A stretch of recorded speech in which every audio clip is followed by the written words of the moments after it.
केंद्रीय गृह मंत्री अमित शाह ने आज संसद में जमकर दहाड़ा। खासकर कश्मीर मुद्दा को लेकर पूर्व की सरकार को इसका जिम्मेदार ठहराया।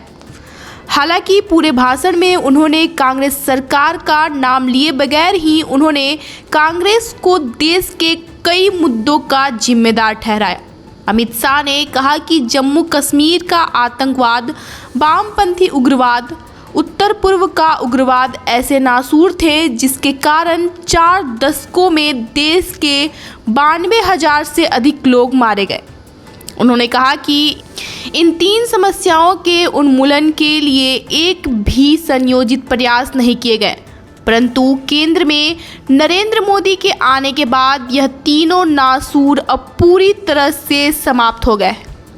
उन्होंने कहा कि पहले कश्मीर में आतंकवादी हमले होते थे और केंद्र सरकार का रवैया लचीला होता था, जिस वजह से आतंकवादियों के मनोबल लगातार बढ़ते जा रहे थे।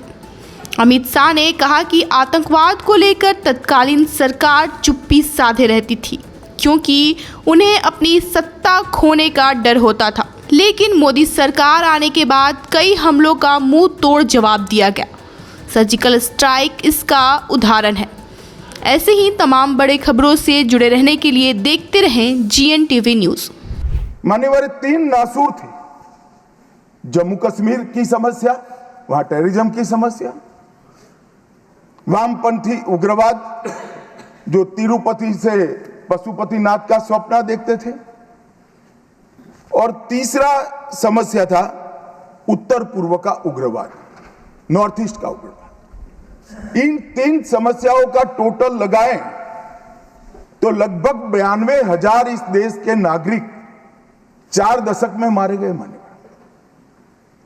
और एक तीनों समस्या के संपूर्ण उन्मूलन के लिए एक सुनियोजित प्रयास कभी नहीं हुआ था जो नरेंद्र मोदी जी ने चुनकर आने के बाद।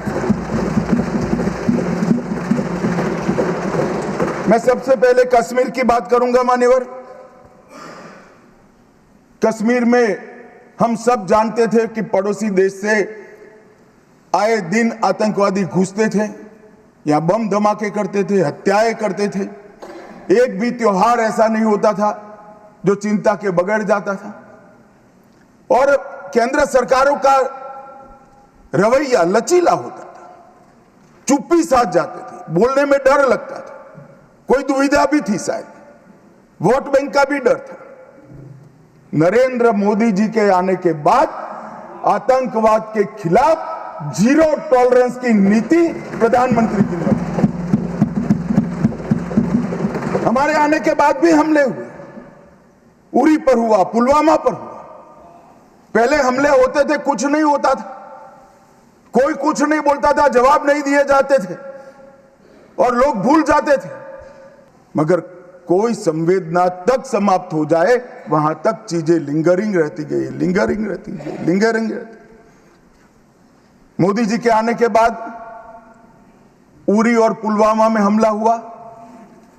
10 ही दिन में पाकिस्तान के घर में घुसकर सर्जिकल स्ट्राइक और एयर स्ट्राइक कर जवाब दिया।